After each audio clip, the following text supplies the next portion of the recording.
रोहतक में कांग्रेस नेता चौधरी बीरेंद्र सिंह ने महाराष्ट्र के नतीजों पर सवाल खड़े किए। उनका आरोप है कि बीजेपी ने महाराष्ट्र में ईवीएम को मैनेज किया है, वहीं झारखंड में नहीं किया है। हरियाणा में भी ईवीएम को मैनेज किया गया। रिपोर्ट देखिए।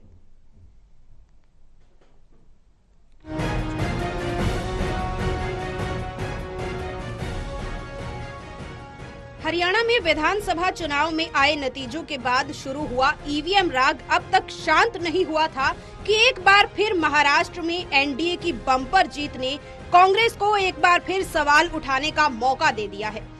दरअसल रोहतक के एक कार्यक्रम में शामिल होने पहुंचे कांग्रेस नेता चौधरी बीरेंद्र सिंह ने महाराष्ट्र और झारखंड विधानसभा के आए चुनावी नतीजों को लेकर बयान दिया है। बीरेंद्र सिंह ने आरोप लगाते हुए कहा कि जिस तरह के महाराष्ट्र के नतीजे आए हैं वो आज तक नहीं आए थे। नतीजों ने चौंकाया है। उन्होंने बड़ा आरोप लगाते हुए कहा कि बीजेपी ने महाराष्ट्र में ईवीएम को मैनेज किया है, वहीं झारखंड में नहीं किया। हरियाणा में भी ईवीएम को मैनेज किया और निर्दलियों को खड़ा किया गया। ऐसी 10 सीट जहां पर निर्दलियों के कारण कांग्रेस उम्मीदवार हारे, वहीं उचाना में भी जहां 60% वोट बीजेपी के खिलाफ थे, वहां भी बीजेपी जीती। ये कैसे हुआ? 75-76 साल में जो रिजल्ट आए हैं वो महाराष्ट्र की सियासत में, राजनीति में कभी नहीं आए। और महाराष्ट्र का इलेक्शन और झारखंड का इलेक्शन को हम ये बात कह के कि देखो अब बात फिर करेंगे कांग्रेस के लोग, दूसरी पार्टियों के गड़बड़ हुई है।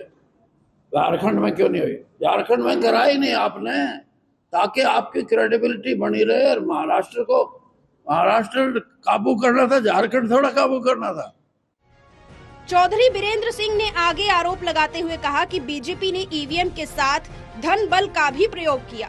बीजेपी ने जाति पाति में लोगों को बांटने का काम किया। कम से कम भाईचारे को नहीं बांटना चाहिए।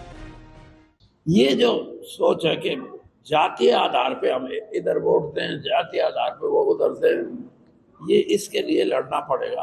आप वोट कहीं दो और जिस पार्टी को चाहते हो उसको दो, लेकिन जात पात फैला के वोट लेना, ये हरियाणा की संस्कृति और सभ्यता पे बहुत बड़ा हमला है। और मैं तो ये समझता हूँ कि इस चीज को रोकने के लिए सामाजिक संस्थाओं को भी आगे आना चाहिए। वहीं दुष्यंत चौटाला पर तंज कसते हुए बीरेंद्र सिंह ने कहा कि जिस तरह से उन्होंने 10 सीट बीजेपी के खिलाफ ली थी, अगर अपने 10 विधायकों के साथ संघर्ष करते तो आज वो प्रदेश के एक युवा नेता के रूप में उभरते।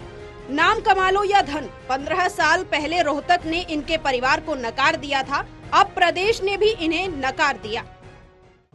दुष्यंत चौटाला की राजनीति से देखो, एक बात है जो इस परिवार, क्योंकि ये परिवार भी लोगों ने आजमा दिया रोहतक, और ये 2-3 जिलों ने तब 15-20 साल पहले छोड़ दिए थे, अब हरियाणा भी छोड़ गया। और इनके अपने कारनामों की वजह से दुष्यंत चौटाला 10 एमएलए लेके और जिस टारगेट से और जिस स्लोगन से एमएलए जीत के आए कि हम बीजेपी को उखाड़ के फेंकेंगे जमुना पार, अगर वो 10 साल लड़ाई लड़ता, आज वो हरियाणा में यूथ लीडर के जो टॉप रैंकर है ना, उनमें सबसे ऊपर होता कि here is a man who can deliver for the youth of the Haryana. लेकिन माया मंडल माया का खेल है, या तो माया कमा लो या नाम कमा लो। कुल मिलाकर कांग्रेस अपनी हार का ठीकरा ईवीएम पर लगातार फोड़ रही है। साथ ही इस मामले में बीजेपी पर भी साजिश का आरोप लगाती रही है। हालांकि ईवीएम हैकिंग को लेकर चुनाव आयोग का रुख हमेशा साफ रहा है, लेकिन हर बार चुनावी नतीजों के हिसाब से नेता अपनी बयानबाजी करते नजर आते हैं। टोटल टीवी के लिए रोहतक से सुरेंद्र सिंह की रिपोर्ट।